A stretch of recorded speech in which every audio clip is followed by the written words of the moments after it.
أعوذ بالله من الشيطان الرجيم.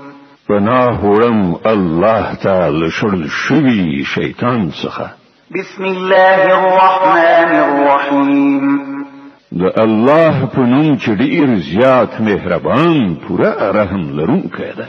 إن الذين آمنوا والذين هادوا والنصارى والصابئين من آمن بالله واليوم الآخر وعمل صالحا فلهم أجرهم عند ربهم ولا خوف عليهم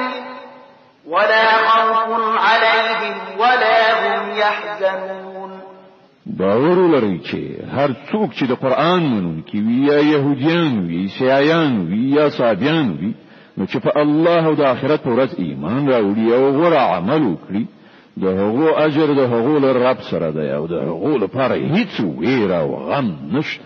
وإذ أخذنا ميثاقكم ورفعنا فوقكم الطور خذوا ما آتيناكم بقوة واذكروا ما فيه لعلكم تتقون.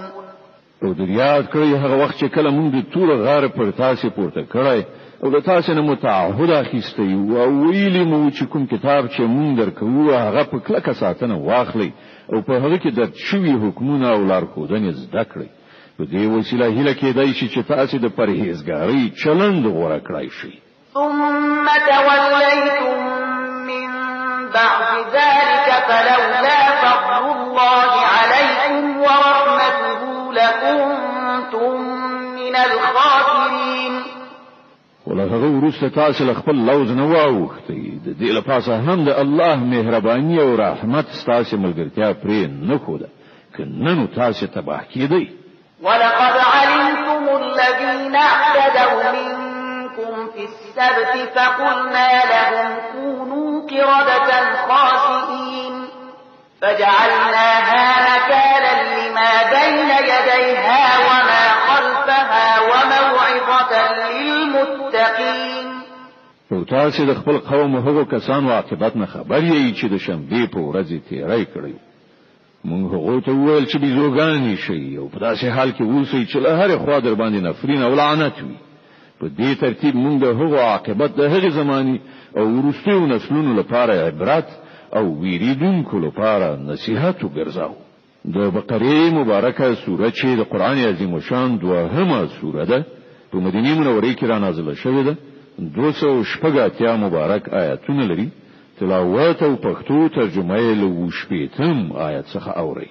وَإِذْ قَالَ مُوسَى لِقَوْمِهِ إِنَّ اللَّهَ يَأْمُرُكُمْ أَن تَذْبَحُوا بَقَرَةً قَالُوا أَتَتَّخِذُنَا هُزُوًا قَالَ أَعُوذُ بِاللَّهِ أَنْ أَكُونَ مِنَ الْجَاهِلِينَ. او هغه پیښه در یاد کړ چې کله موسی خپل قوم ته وویل چې الله تاسو ته دی وی غوا د ذبح کولو امر کوي. او ویل آیات له موږ سره مسخري کوي. موسی ویل زله دینه خدای ته پناه وروړم چې د جاهلانو له ډلې څخه ووسم. قالوا ادع لنا ربك يبين لنا ما هي قال إنه يقول إنها بقرة لا فارغ ولا بكر عوان بين ذلك فافعلوا ما تؤمرون. ویل خنو لخپل رب نه دی وغواړه چې مونږ ته د هغه غوا څه تفصیل وکړي. موسی ویل الله لار خودنه کوي چې هغه داسې غواوي چې نه زړوي نه وړه بلکې د منځني عمر لرونکي وي. نو څه چې درته امر کیږي هغه سی وکړي.